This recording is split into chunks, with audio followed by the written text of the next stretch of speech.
Welcome to our channel. Today we how to automate proposal writing with PandaDoc, easy tutorial step by step clearly. To begin, navigate to the PandaDoc website and log into your account. If you don't have one, create a new account by following the prompts. Once logged in, find the dashboard where you'll start the automation process.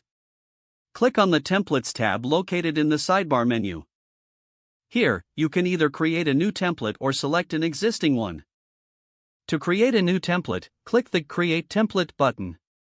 In the template editor, you can insert text fields, images, and tables as needed. Use the text tool to add descriptions, pricing, and terms in your proposal. Make sure to include placeholders for dynamic fields like client name and project details.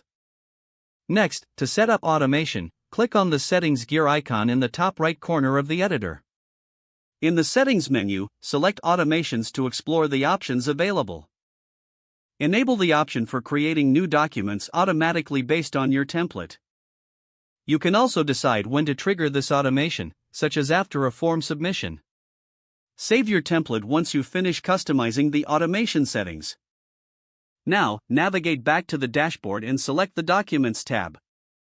Click New Document, then choose your automated template from the list.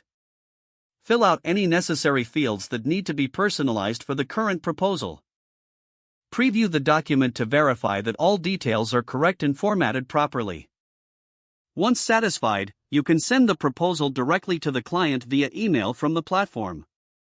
PandaDoc will track the document status, so you'll know when your client views it. After the client reviews, they can sign directly within the document. This completes the automation of your proposal writing with PandaDoc. You're now ready to use this process for your future proposals efficiently. If the page does not load, refresh the browser or try again in a private or incognito window. Make sure you are using the correct email address, then retype it carefully to avoid small typos. If your password is not accepted, use the reset option and create a new strong password you can remember. Check your spam folder for verification or security emails, then complete any requested confirmation steps. Enable two-factor authentication if available to improve account security and reduce unauthorized access risk.